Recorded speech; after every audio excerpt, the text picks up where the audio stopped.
Radha Madhava Kunja Bihari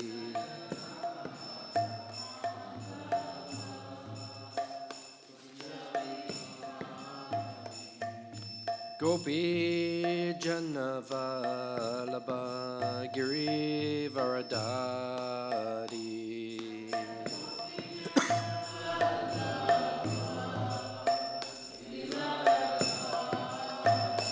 Jaya Gopi Jana Vallabha Giri Varadari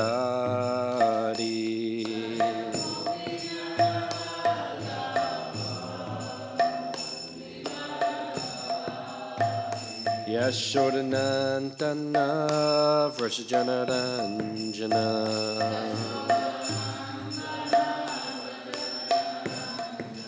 Yashoda Nandana Vrashajana Ranjana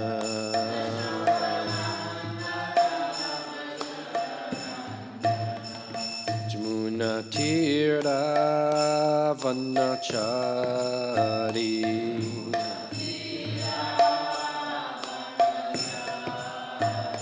Jamuna Tira Vanachari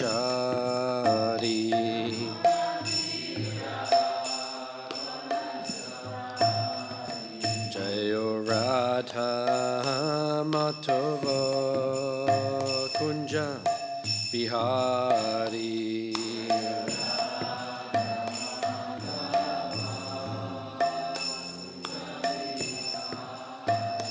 Jayo Radha Madhava Kunja Bihari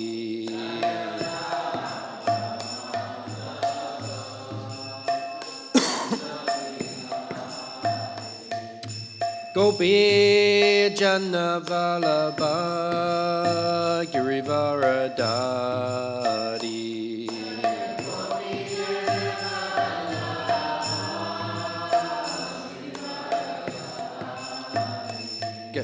Gopi Janavalabha Girivaradari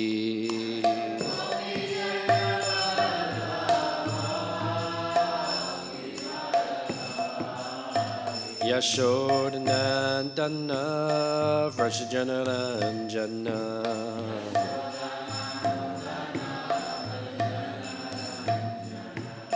Yashodanandana Vrashajana Ranjana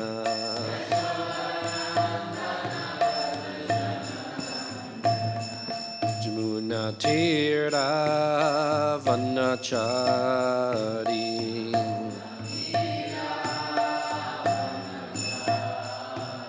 Jamuna Tira Vanachari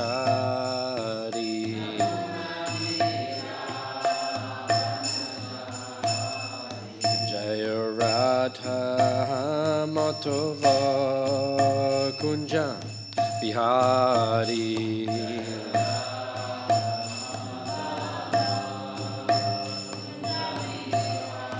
Hey Radha Madhava Kunja Bihari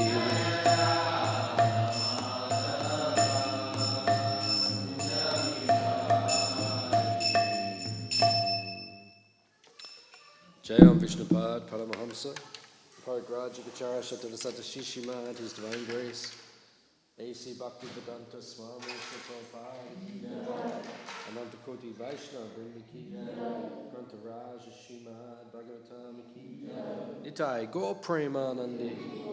All glories the assembled devotees. All glories the assembled devotees. All glories the assembled devotees. All glories Sri Guru and Sri Gauranga.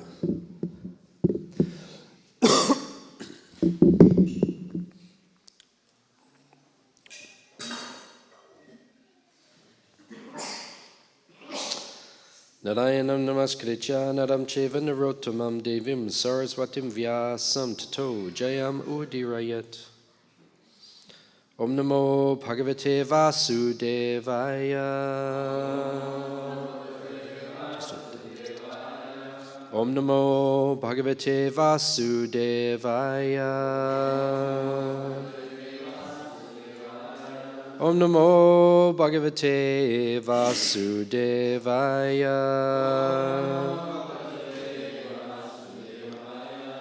Reading from Śrīmad Bhāgavatam, Canto 4, Chapter 22, chapter entitled Prithu Maharaja's Meeting with the Kumaras, text number 16. Vyaktam atma vatam atma Bhagavan atma bhavana Swanam anugrahayemam Siddharupi charatyaja Yaktam atma vatam atma Bhagavan atma bhavana Swanam anugrahayemam Siddharupi charatyaja Yaktam atma vatam atma Bhagavan atma bhavana Swanam anugrahayemam Siddharupi charatyaja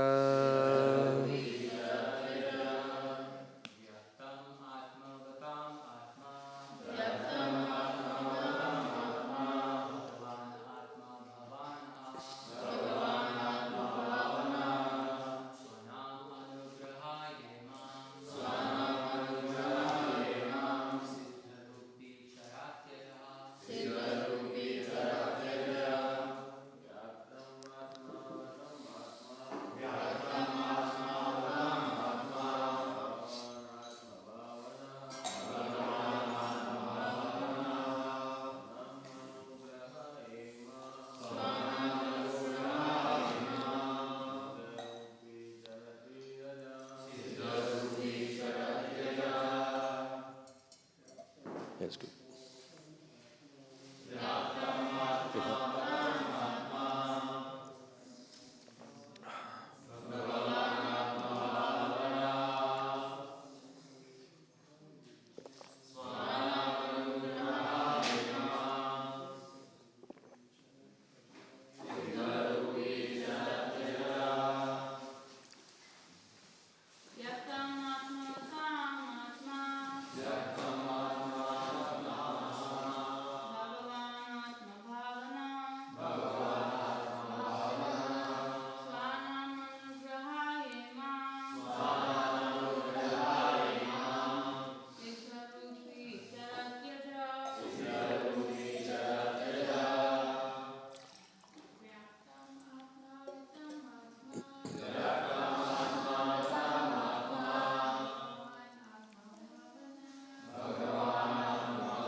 Vyaktam, clear.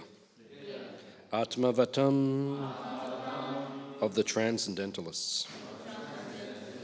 Atma, the goal of life. Bhagavan, the Supreme Personality of Godhead. Atma Bhavana, always wishing to elevate the living entities.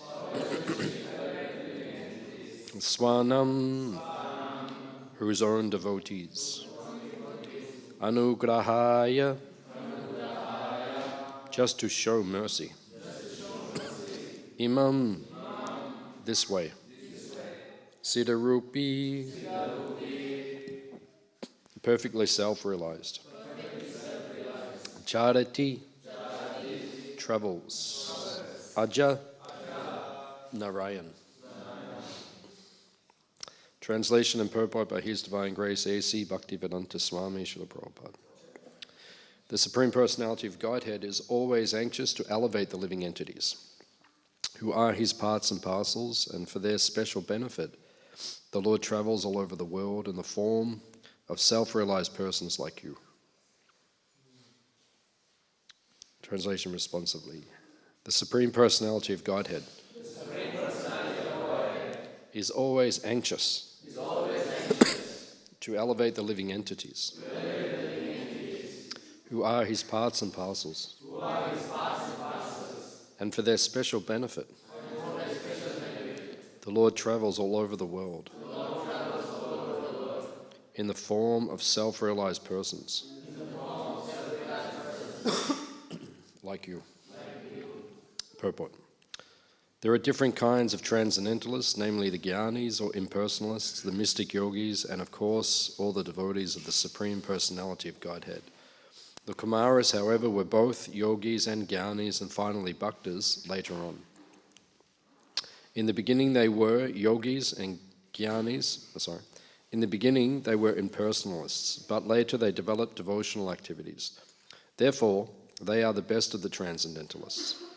The devotees are representatives of the Supreme Personality of Godhead. And to elevate the conditioned souls to their original consciousness, they travel all over the universe to enlighten the conditioned souls about Krishna consciousness. The best devotees are Atmavat, or those who have fully realized the Supreme Soul. The Supreme Personality of Godhead, as Paramatma, is sitting within everyone's heart, trying to elevate everyone to the platform of Krishna consciousness. Therefore, he is called Atma Bhavana. The Supreme Personality of Godhead is always trying to give the individual soul the intelligence to understand about himself. He is always with the individual as a friend sitting by the side of a friend, and he gives facilities to all living entities according to their desires. The word Atma Vatam is significant in this verse. There are three different kinds of devotees, namely Kanishta Adhikari, Majjhima Adhikari, and Uttama Adhikari. The neophyte, the preacher, and the Mahabhagavat, or the highly advanced devotee. The highly advanced devotee is one who knows the conclusion of the Vedas in full knowledge. Thus he becomes a devotee. Indeed, not only is he convinced himself, but he can convince others on the strength of Vedic evidence. The advanced devotee can also see all other living entities as part and parcel of the Supreme Lord without discrimination. The Majjhima Adhikari, preacher, is also well versed in the Shastras and can convince others also. But he discriminates between the favorable and the unfavorable. In other words, the Majjhima Adhikari does not care for the demoniac living entities, and the neophyte Kanishta Adhikari does not know much about Shastra, but has full faith in the Supreme Personality of Godhead. The Kumaras, however, were Mahabhagavats because after scrutinizingly studying the Absolute Truth, they became devotees. In other words, they were in full knowledge of the Vedic conclusion. In the Bhagavad Gita, it is fully conversant. In the Bhagavad Gita, it is confirmed by the Lord that there are many devotees, but a devotee who is fully conversant in the Vedic conclusion is very dear to him. Everyone is trying to elevate himself to the highest position according to his mentality. The karmis, who have a bodily concept of life, try to enjoy sense gratification to the utmost. The Jnani's idea of the highest position is merging into the effulgence of the Lord. But a devotee's highest position is in preaching all over the world the glories of the Supreme Personality of Godhead. Therefore, the devotees are actually the representatives of the Supreme Lord. And as such, they travel all over the world directly as Narayana, because they carry Narayana within their hearts and preach his glories. The representative of Narayana is as good as Narayana, but he is not to conclude, like the Mayavadis, that he has become Narayana. Generally, a sannyasi is addressed as Narayana by the Mayavadis. Their idea is that simply by taking sannyas, one becomes equal to Narayana, or becomes Narayana himself. The Vaishnava conclusion is different. As stated by Srila Vishwanath Chakravarti Thakur, Shakshat Haritwena Samasta Shastraya Uktastata Bhavyata Eva Sadbi Kintu Prabhoya Priya Eva Tasya Vande Guru Shri Charanara Vindam. According to the Vaishnava philosophy, a devotee is as good as Narayan, not by becoming Narayan, but by becoming the most confidential servant of Narayan. Such great devotees act as spiritual masters for the benefit of the people in general, and as such, a spiritual master who is preaching the glories of Narayana should be accepted as Narayana and be given all respects due him.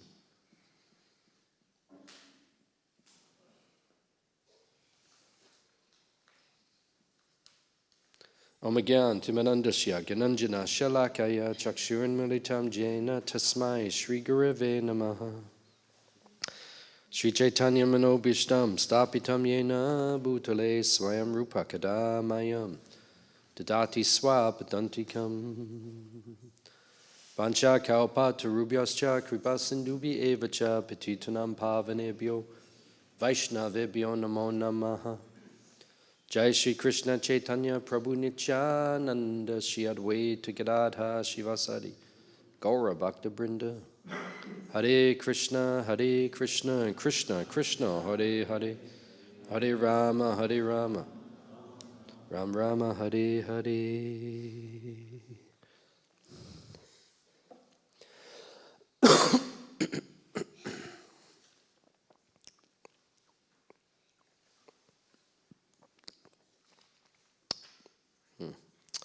So the verse is talking about guru.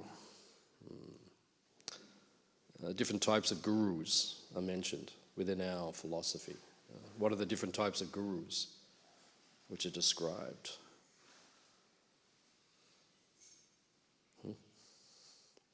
There is the Supersoul, the Paramatma. He is the guru within the heart. He is God himself. He is directing all of us from within the heart. You know, sometimes you do something that you should not be doing, and your heart begins to beat very quickly. Has anyone ever had that experience? Everyone. Okay, good. Not very good. You should not do that. But we all do it. Sometimes you do something and your heart starts to go, that's super soul. Because super soul is not happy. So therefore, and the jiva, he knows that Krishna is not happy, so then begins to become disturbed. Your whole life has become disturbed sometimes. Sometimes your body begins to shake. Because you know you should not be doing something, but you're doing it. Krishna is there, he's in the heart. He's watching everything. He is the permitter, he is the overseer. He watches everything that we do.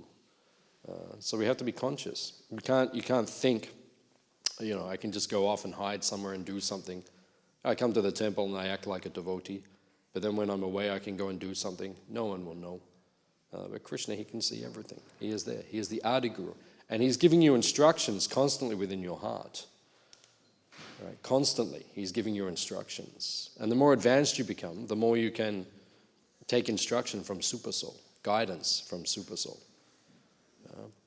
You can't only take guidance from Super Soul, not at our level. Because you'll get mixed up between Super Soul and your mind. You'll say, oh, the Super Soul is telling me. Super Soul told me I have to go and do this. No, it was your mind was telling you. So you don't know. You're not advanced enough. But the more pure you become, the more you can take instruction from Krishna in the heart. You know what to do. And Krishna will guide you. And he will illuminate. Tesham satata yuktanam bhajatam priti purvakam dadami buddhi yogam tam. Dadami buddhi yogam, buddhi yoga. You know that term, buddhi yoga? Where is that mentioned in Bhagavad Gita? The what?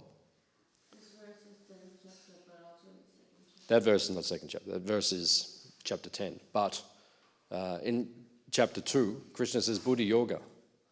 How many times does he use that term, buddhi yoga, in chapter 2?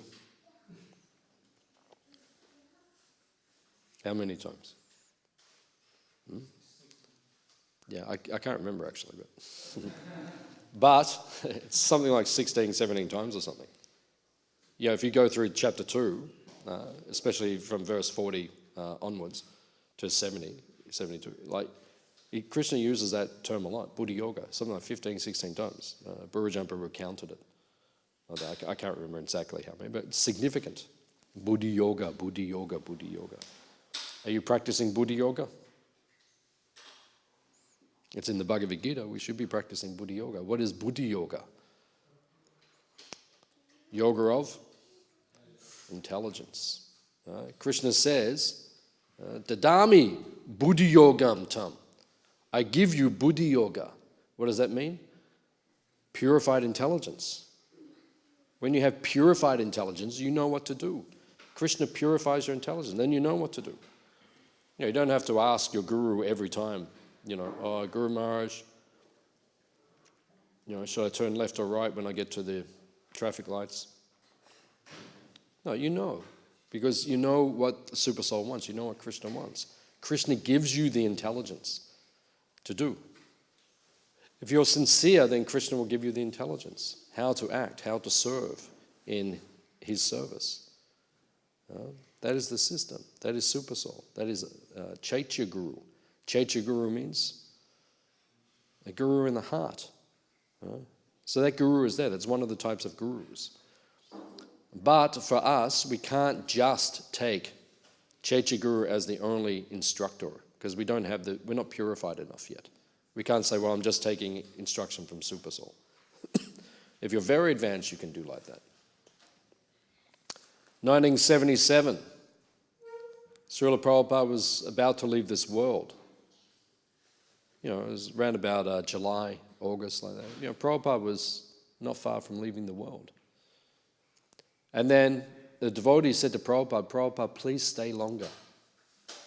You have more preaching to do. Please stay longer. Prabhupada said, I will ask Krishna. Prabhupada said that. And then he put his head back. In 3 or 4 minutes, Prabhupada did not say anything. And then he came back to external consciousness.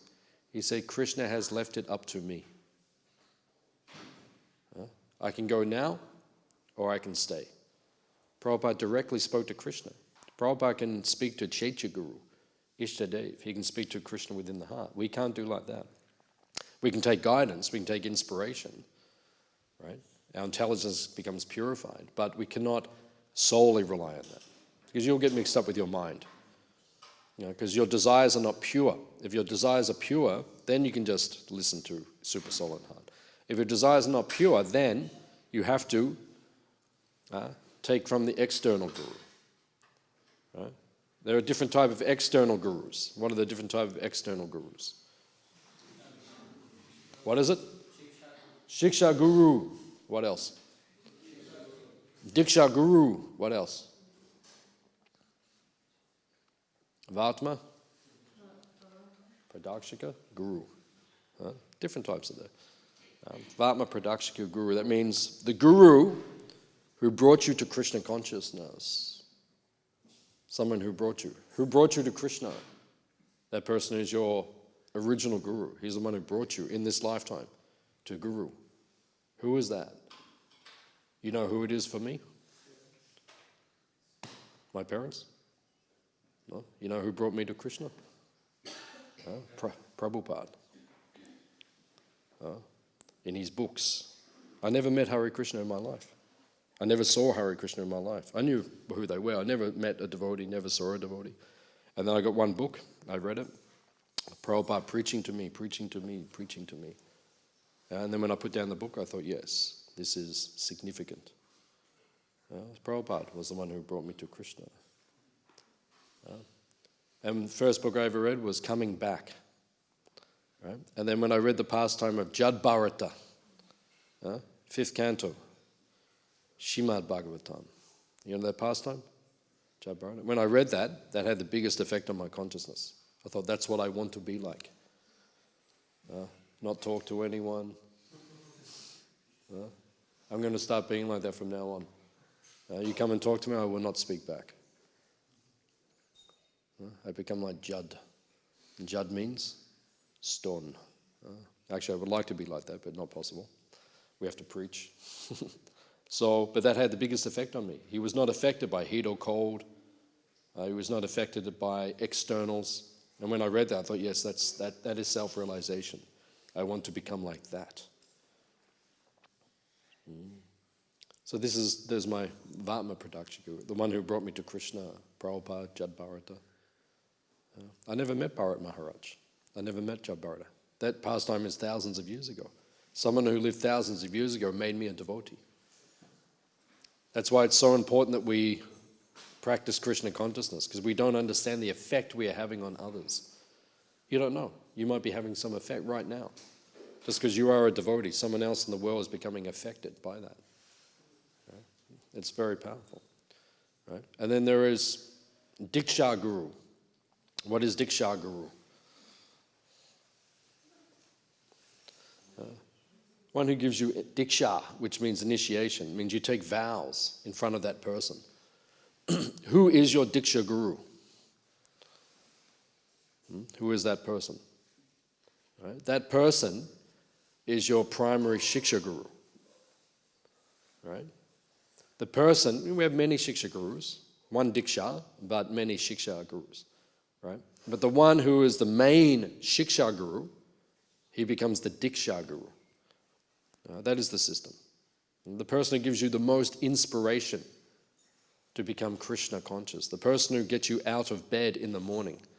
You wake up, right, and you think, oh, my Diksha Guru. Meditate on him. First thing we do as devotees, we offer pranam to, when you wake up in the morning, to Diksha Guru. And he gets you up in the morning. Hey, up. Time. Mangalati. Start chanting. Go. Like that. That's the system. So the person who gives you the most inspiration, that is Diksha Guru. Then you take vows in front of him, that person.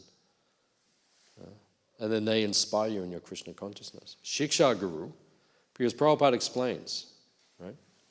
We are a Shiksha tradition, which means it's the instructions which are important.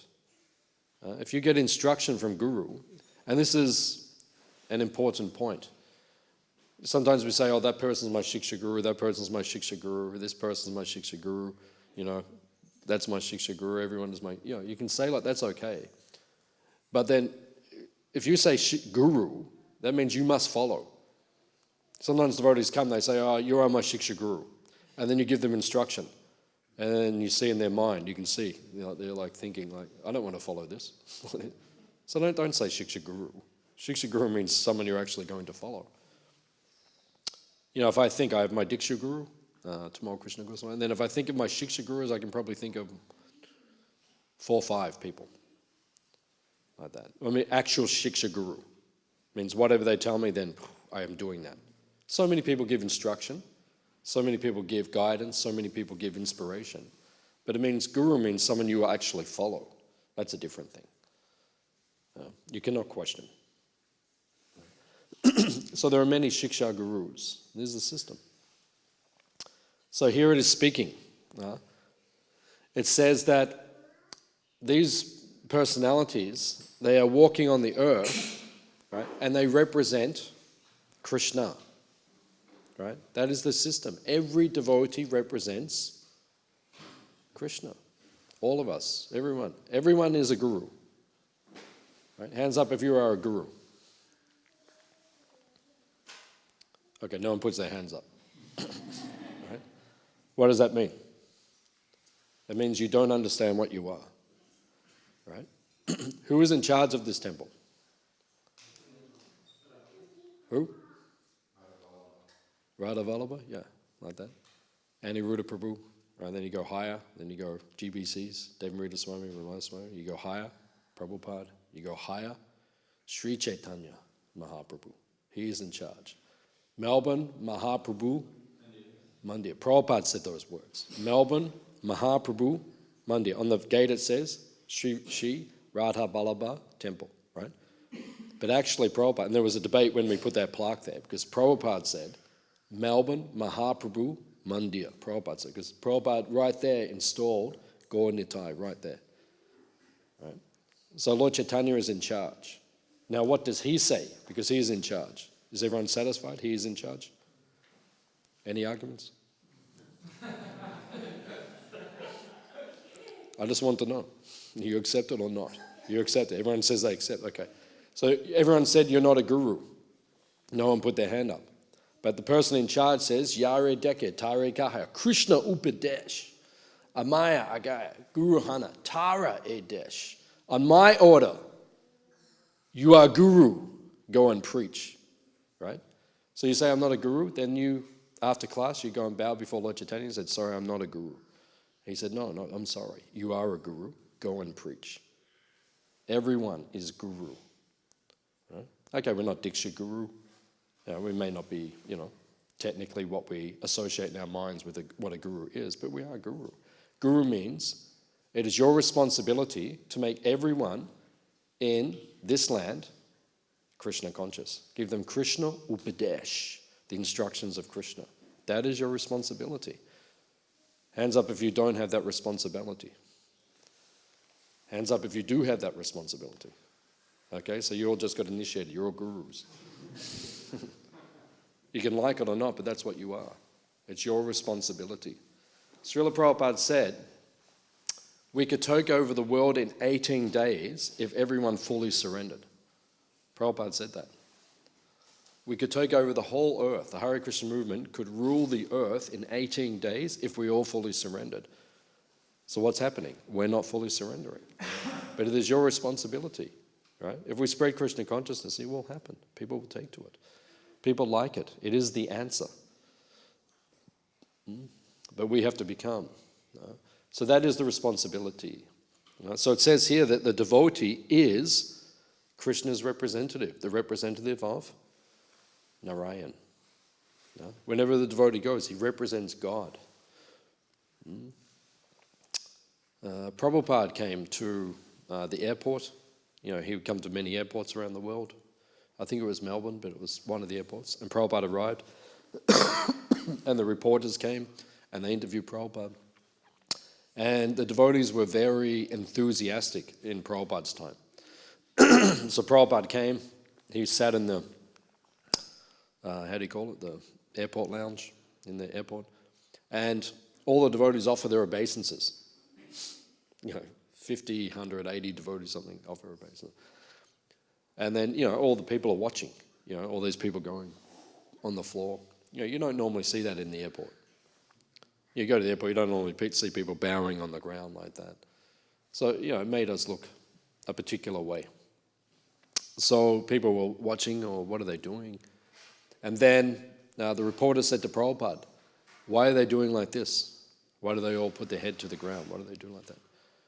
And Prabhupada said, they are offering respect to the representative of God. Prabhupada said, I am the tax collector.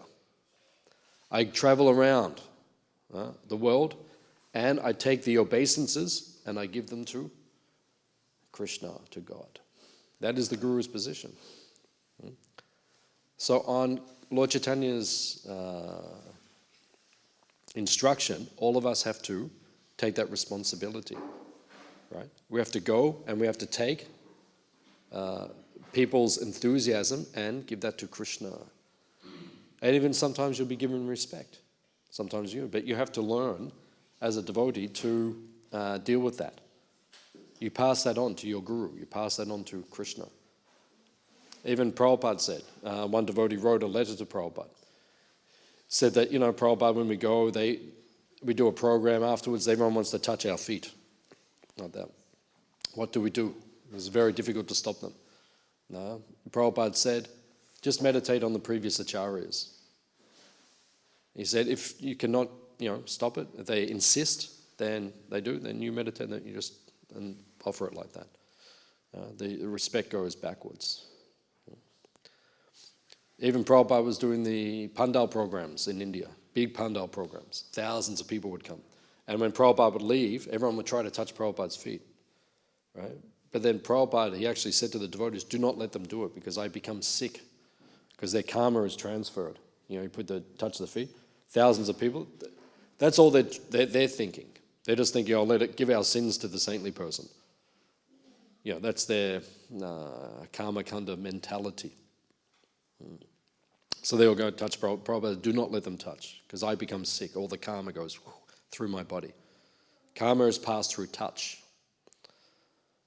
Whenever we touch, even you touch someone, your karma is being exchanged. You have to make sure you're pure. Just like when we're cooking, the consciousness goes in. If you eat food which is cooked by non-devotees, what does Prabhupada say in Chaitanya Charitamrita? What happens to your mind? Prabhupada says, one purport, he says, if you eat the food cooked by non-devotees, Prabhupada says, your mind becomes wicked. And you start having material thoughts. Just like today is Ekadashi. So, Prabhupada says, if you eat the grains on this day, the mind becomes wicked. And I've seen, over the years, I've seen devotees who are not strict on this point of following Ekadashi, and I see their minds have problems. They argue with devotees, criticize devotees, all these things like that. We should be strict on these things. Prabhupada himself was strict. Prabhupada would follow. Even Chaitanya Mahaprabhu, he was insistent that his mother, Sachimata, follow Ekadashi. And that's God himself. He's saying we must follow. If you don't follow, then your consciousness will become disturbed. Material desires will grow. It's very important that we follow strictly Ekadashi. And then somehow we may break Ekadashi, by some, extraordinary situation, we may break. So then once a year, right, it is said in the Shastra, if you follow the Nirjal Ekadashi, it's the big Ekadashi, it comes in June next month. You follow that Ekadashi, do Nirjal, and then all of the benefits of all the other Ekadashis you get, and all the reactions if you accidentally broke, during the others, then that is all taken away. But we should follow those things. Follow Ekadashi, all these things. It should be strict. So, it is being said here that the devotee is representing Krishna. Every devotee is representing Krishna. So we have to be conscientious, right, of how we act and behave, because people are watching us all the time. Now, Prabhupada mentions in the purport there are 3 types of devotees. What are the 3 levels?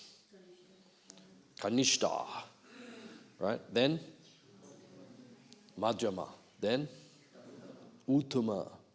Now, there are 3 ways to define who is on each level. Right? We can work it out. One is by chanting. Right?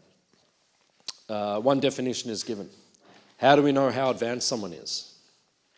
By their chanting and the effect of the holy name that they have by chanting and by others being in their association in chanting. Right? A Kanishta Adhikari does not have a great amount of faith in the holy name. He has some faith because he's devotee. Adhikar. We say Adhikari, Kanishta, Madhyama, Uttama, Adhikari. Adhikar means qualification. So he's a devotee. But by definition, Kanishta means a neophyte devotee or a materialistic devotee. Someone who's still very absorbed in the bodily concept of life. Means they're not an advanced devotee. They're a devotee, but not advanced. And their chanting is not so strong. They chant the holy name, but they don't have deep faith in the holy name. The Madhyama Adhikari has much deeper faith in the holy name. And there are 3 types of chanting. Right? Nama Parada, Nama Bas, and Shuddha Nam. So the Madhyama Adhikari is very conscientiously cultivating Shuddha Nam, which means pure chanting, which means he is chanting on the platform of Nam Abas. Nam Abas leads to Shuddha Nam, pure chanting. Nam Aparad means if you're committing offenses, you won't get Shuddha Nam. It does not happen. That is not the process. That's why it says, Bahu Jamma Kadiyadi Shravana. Bahu Jamma means just keep chanting birth after birth, no problem. But you won't get Krishna Prem. you won't develop, it won't become Shuddhanam, it won't become pure devotional service. So you can chant, and it is good, but you have to chant on the platform of Nam Abbas. So Nam Abbas means, Abbas literally means like shadow or reflection, right? It means the holy name is there but not fully manifest. Right? So you're chanting, but you're not getting like the full benefit of the chanting, but you are conscientiously trying not to commit offenses in chanting. That's Nam Abbas, right? You're always careful, I don't want to commit offenses. Sometimes you do commit offenses, right? That is permissible. But you're always conscious, no, I do not want to commit the offenses. Right? The 10 offenses are interesting. We say it every morning. Where we say, Bahu Jamega, everyone's half asleep. Bahu Jamega, number 1. To blaspheme the number 2. No. Krishna Prem, everyone says, wakes up and then no. Right? But they're actually very interesting. Right? 8 of those offenses are overcome by knowledge.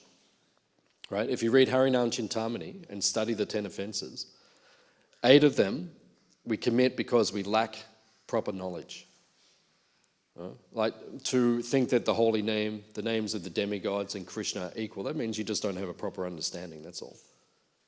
So, when a devotee explains it to you and you read the Bhagavatam and you understand it, then you stop committing that offense. Or to think it's imagination, that just means you lack realization and so just by cultivating knowledge in these things.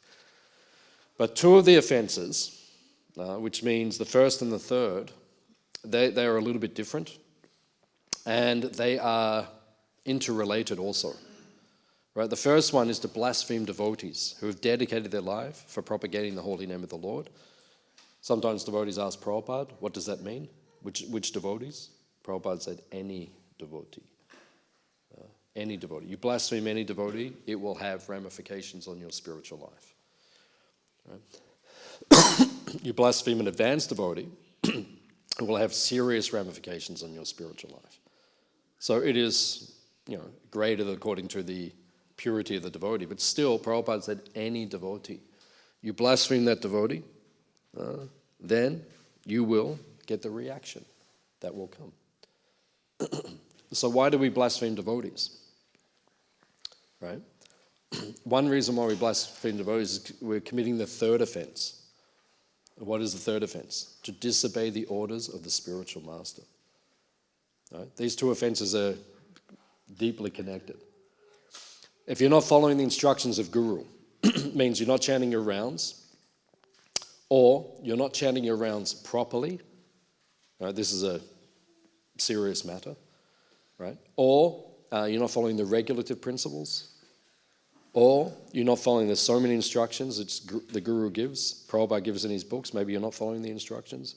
Maybe you break a Kodashi sometimes, or so many different things that you might do. Maybe you don't cooperate with the other devotees. So many things. Disobey the orders of the spiritual master. Prabhupada's instruction was that we have to cooperate with all the devotees. Prabhupada said that. He said, the proof of how much you love me is how much you cooperate once I am gone. That was his instruction, so that's something for all of us. Right? So many things we might be doing. So if we're not following the instructions of the spiritual master, then what takes place? We lose our taste, right, for devotional service. And when you begin to lose your taste, what do? What is one of the first symptoms? You start to blaspheme the devotees who have dedicated their lives to propagating the holy name of the Lord. Right? And vice versa. If you're blaspheming the devotees, right, and you start criticizing devotees, then what takes place?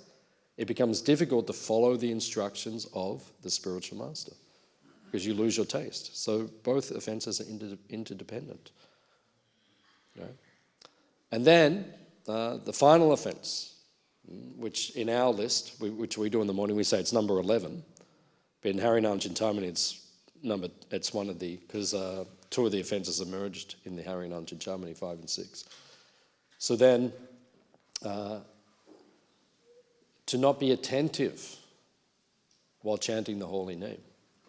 And Bhaktivedanta Thakur says that offense is the source of all of the others. You're not attentive while chanting the holy name of Krishna. That is one of the most serious offenses, because your whole spiritual life is very much dependent on how you chant the holy name of Krishna, the quality of your chanting.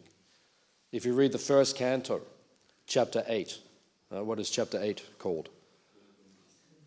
The teachings of Queen Kunti, a very important chapter. Right, we even have a book just based on that chapter, Prabhupada's instructions in that chapter. And Prabhupada says in one of the purports in that chapter, Prabhupada says that there is a quality to the chanting.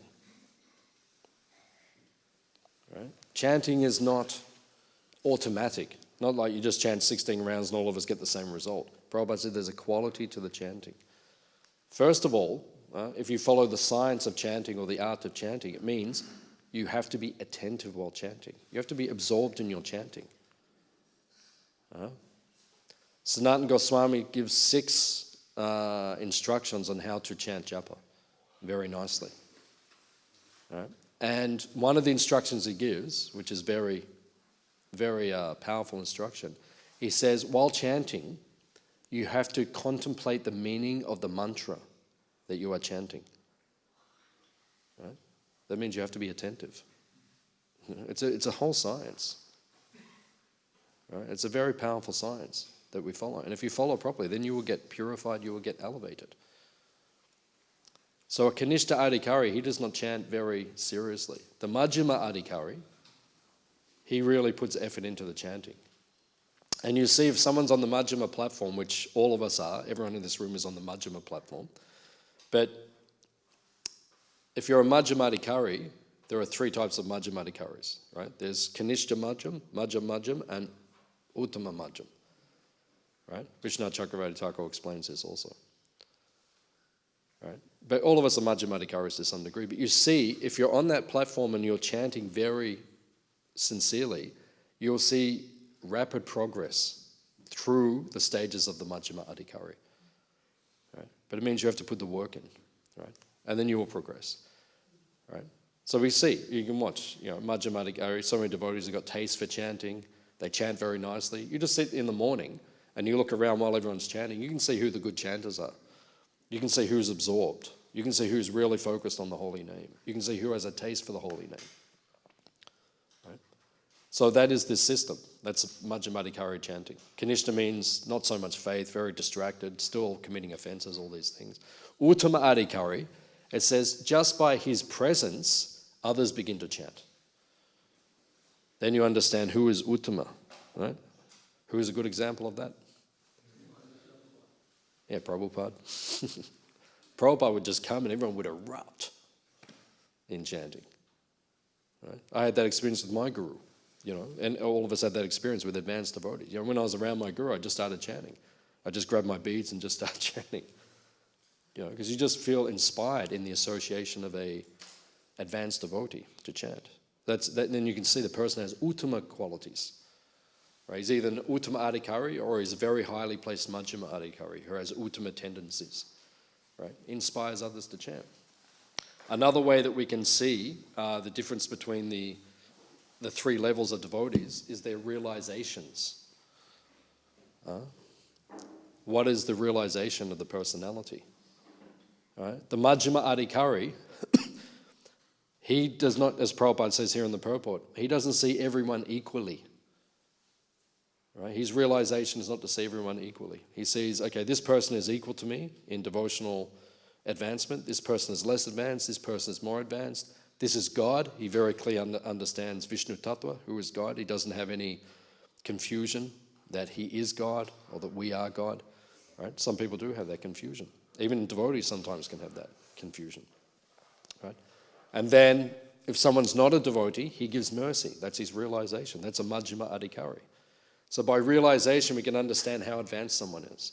Kanishta Adhikari, he cannot differentiate very easily and properly. Basically, he thinks he's the most advanced, qualified person.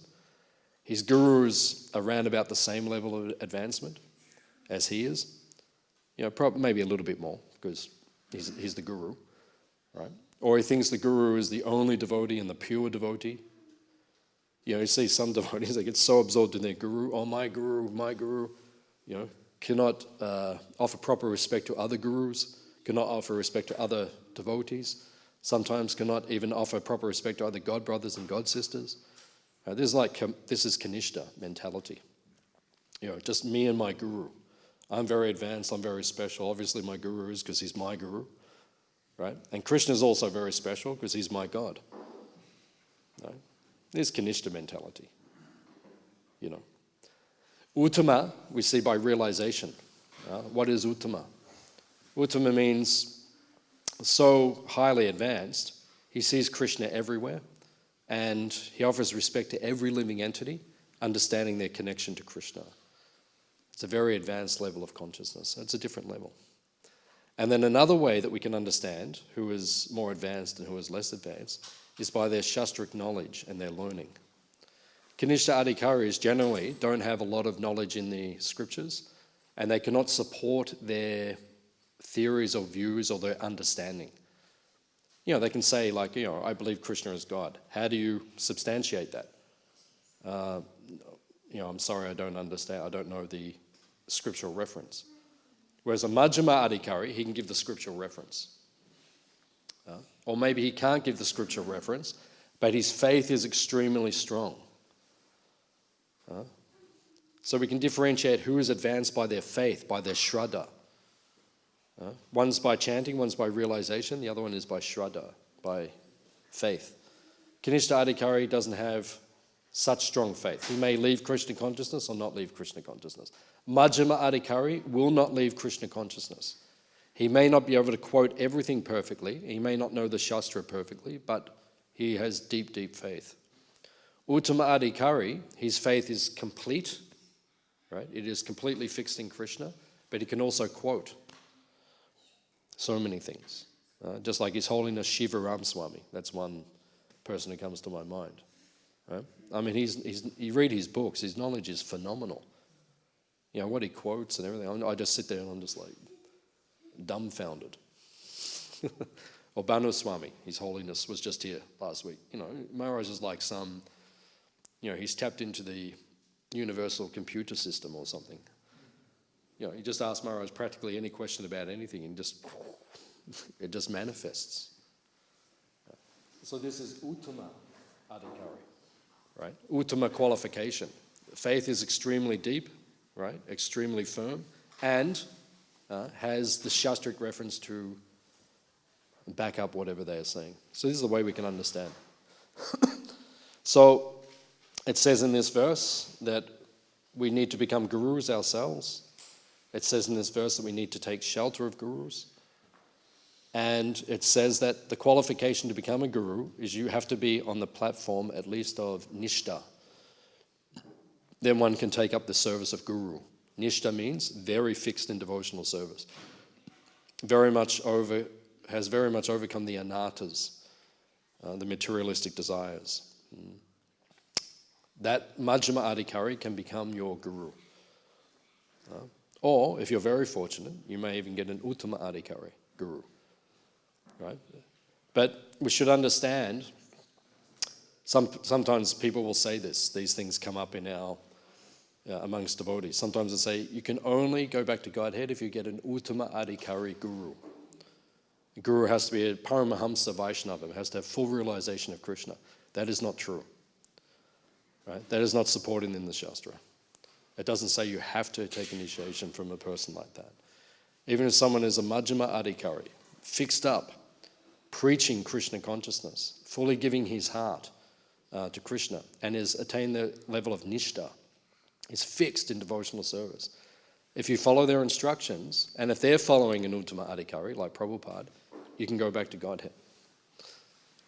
Some people say you have to take initiation from an Uttama Adhikari. You saw so many people took initiation from Prabhupada, who was an Uttama Adhikari, they're not even following the process anymore. So, where is the guarantee that you'll go back to Godhead? You have to follow.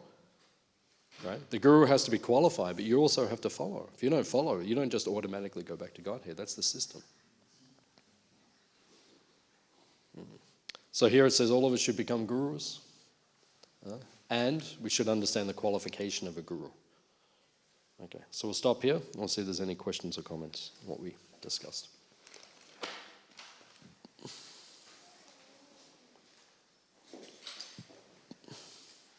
You mentioned that karma classes through touch. Yeah. So when we do on Hare now, people join us to dance with us. And sometimes I hold the hands of some people. There might be women in business suits right up to them, really low, and I try not to pay attention, but I just wonder if that applies even in touch contact. Yes, that means you are completely contaminated. So, no, what it means is that, karma is passed through touch. So you're touching those people, right? So karma is passed. There's karma being taken on. It's a fact. But because you're engaging in the pure activity of chanting the holy name, right? You're evaporating and destroying the karma literally as you practice. But so it doesn't mean, we should touch. We should touch them and bring them in and like that. And Krishna will be very pleased with that. But simultaneously, there can be some contamination which is passed. Prabhupada says once a year, we should try to go to the holy dhams, and we should bathe in the Ganga and the Jamuna, and we should purify ourselves and get rid of all of those sins which take place. But it does. Contamination is there. Even in the very early days of ISKCON, like 1968, in San Francisco, Haight-Ashbury, they used to cook a Sunday feast, and so many people would come. The hippies would come, and they would eat samosas and so many things. So at the end, when they were finished, then they would put their prasadam in the bin. And not all of the prasadam was finished. Like they take one bite from the samosa, and then they'd leave it in the bin, like that. So then the devotees, they would go around after the Sunday feast when everyone left, and they would pick out the samosas from the bin, because they were very attached to the samosas. But when Prabhupada found out, he said, do not do that. Prabhupada said, do not do that, because even though it is prasadam, on one level it is never contaminated. Prabhupada said, if you take their remnants, you will become contaminated. Prabhupada said, do not do it. So when you're doing Harinam, that's okay. Bring them in and touch them, and that's all good. That's all good. But afterwards, if the businessman tries to touch your feet, do not allow it. We have to be practical. But something is transferred. But simultaneously, we're becoming purified. We're burning it all up just by the chanting and like that. Any other question? Sorry. How do you tell when you're not purified? What's the... By touching something. How do you know? How do you feel? And how do you know that you've become contaminated? Because theoretically, if you're chanting Hare Krishna, you're completely pure. Om Apavitra Pavitra Va. Right? That's our philosophy. But I'd like to know, if you're out of Harinam and somebody touches you, I never noticed anything changed. Just keep chanting Hare Krishna. You have to look at time, place, circumstance. Like Prabhupada said, if you take the remnants of the non-devotees, someone who's advanced in Krishna consciousness can even do that and not become affected. So what we have to do is see if it is affecting our consciousness, right? So, like on the weekend, we had a catering job, close to our farm. And many nice people from our community were there like that. And we're friends with them, so we're all shaking hands. And the Green Senator, Richard Di Natale, he is there. So he's a friend of ours. So he comes... What's it? Yeah, I did. Yeah, now I'm a Green. So, we shake hands and put our arms around each other because, we're friendly like that. So that is not... But the point is there, the karma is transferred. So something does happen. But it actually mentions, if you read the Pancharatrika Pradeep, which they're re-editing, but if you read that, it actually says that if a devotee is purified, like an advanced devotee, even with contact of non-devotee, he could even eat the remnants of a non-devotee, he doesn't become affected. Because his consciousness is so powerful, it just burns to ashes any sinful contamination. So the more advanced you become, then, So you have to see, is it affecting, like you go on Harinam, you touch them, it doesn't affect you. I went to the catering event on the weekend, I touched them, it didn't affect me. But if I start taking their remnants, that may affect. And even Prabhupada said, like that was the example we gave, after the Pandal program, Prabhupada, this is Prabhupada, whose consciousness was the most pure. He said, too many people touching his feet, he became sick. So he said, do not let them touch my feet. Prabhupada said that. So, you have to see if it is having effect. If Prabhupada was feeling the effect, he said, okay, enough. So you have to practically see. Like that's. Here's a question for you. In the Mahabharata, Vishnudev says that his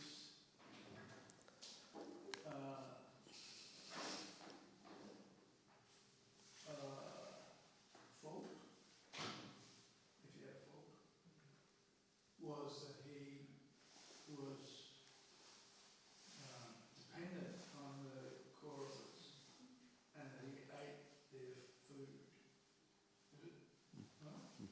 And so as a consequence, therefore, he was influenced such that when Draupadi was disrobed and the offences were committed to the Pandavas, who were his relatives and for whom he had a great deal of affection, but because he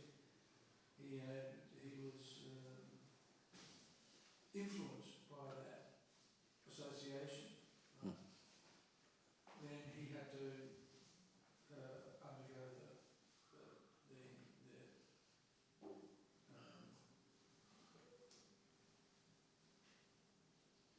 we could say so, because he's a prima bhakta, but at the same time there was that influence that he admitted himself. Now, do we disregard those descriptions of the Mahabharata? Because here we know he's a prima bhakta and he's a literally associate of the Lord. Yet at the same time he says he was influenced. So how do we reconcile the apparent contradiction that he was an intercessor devotee, but at the same time he was also influenced by what might be considered material association?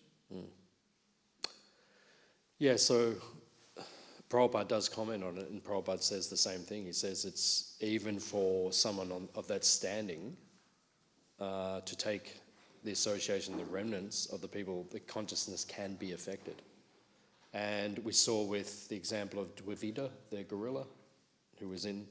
So if you go back, and several of the demons actually in the past times, they were actually associates of the Lord, But when they came into the wrong association, they became otherwise. So, and Prabhupada does make those comments that, this just shows, for anyone, because we all left not all of us, but many of us left the spiritual world, for this reason, because, we chose the wrong association, and we stay here because we choose the wrong association. So, personalities, it can happen to anyone. Even a pure devotee, it can happen to.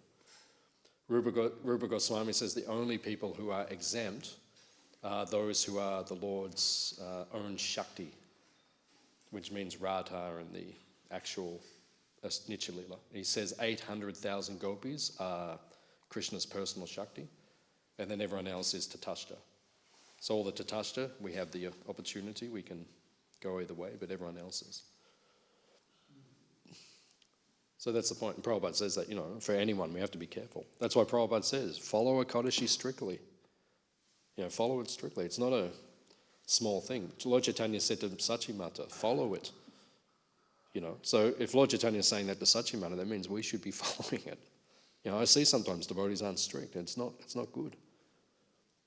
Very, very, I follow Nirjal once a year because I think, maybe on one Ekadashi I ate something and there was some spices in there that may not have been pure, and so just to be sure, then, But the rest of the year, you have to be strict on these things. Right? And don't take the remnants of the non-devotees. We have to be strict on these things. These aren't small things. Even Prabhupada was conscientious of these things. Where's the reference to the near-jal equality on, what is it? Whenever it is. Where's the reference to that? It's in the Ekadashi Mahatmya. It is described. It's Puranic. Like it's there. There are references in the Puranas. Yeah, sometimes devotees, they kind of downplay Ekadashi, but, Prabhupada didn't actually downplay it. And Lord Chaitanya said we should follow it. oh yeah. But the interesting thing is, the policy that's being referred to there is a complete fast from anything. That's a policy. No. Not, near-jal, yes, but not most Ekadashis. Ekadashi just means you don't eat grains and beans, because that's where the sin is. But as I understand, I read it the other day, but I can't remember who saw it, but Ekadashi means fasting from the dasami, and then not taking anything all. It was a good moment. I told the story. Spending a night with Krishna and he said Ekadashi means fasting all the way from the dasami, staying up all night on the Ekadashi, and then you break your fast the next day. Yeah, We can't do it. I haven't met anybody who could do that. yeah, but Prabhupada never said to anyone in ISKCON that's what you have to do. No, I know. Yeah. That's like it's the high. That's the high level of observing Ekadashi. But then, like even on Janmashtami, on Janmashtami I follow near-jal. Go from morning till midnight, and but then Prabhupada says if you can't do that, take water, and then he says if you're feeling faint, take fruit, and he said they don't take milk. He said that. But you can't eat grains, and you can't I can't do it, and just start eating whatever you want. At least follow something. But Prabhupada was practical. So Ekadashi means that. It means we have to follow. I mean, if you can do, near-jal every time, and if, there's actually devotees I know in our community here who do near-jal every time. That's glorious. Right? But, I can't do that. I don't do that, so.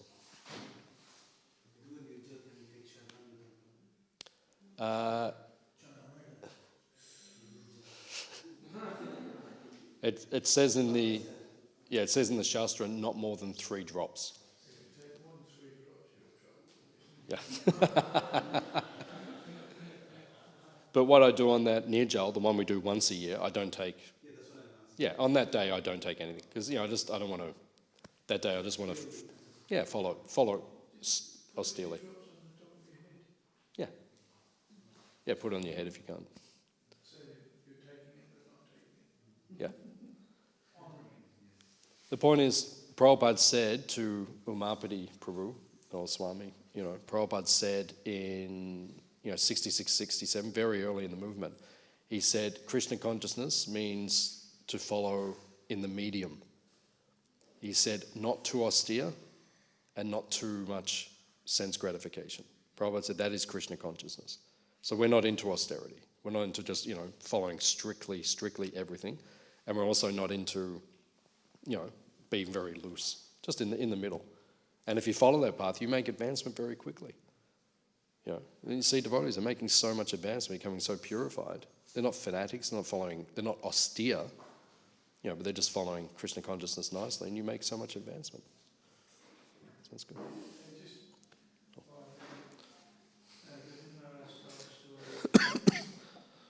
He asked the kitchen devotee, did you fast on Ekadashi? And he said, I fill my belly up 3 times a day. Right? And then he took some prasada, but actually he just took a really small amount. And then he gave a portion of it to the Maharaj. So,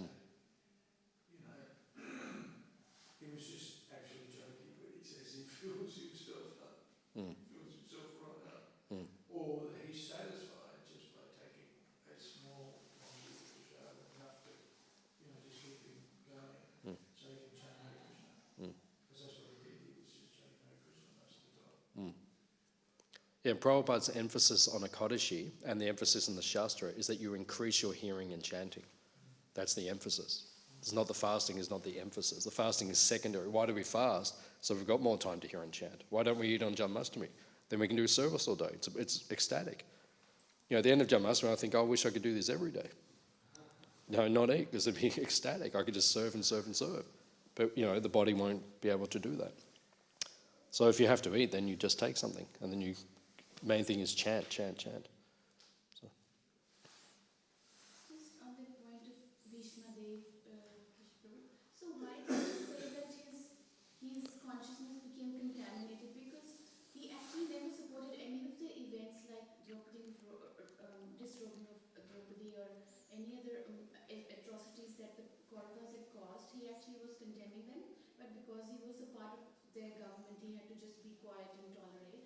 So then, No, but then Prabhupada pointed out that was the defect. He should have spoken up. He was the grandfather.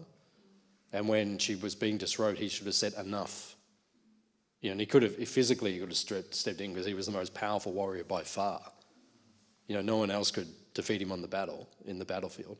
So he could have stopped that whole pastime, but he didn't. And Prabhupada comments it's because he was eating what Duryodhana was serving.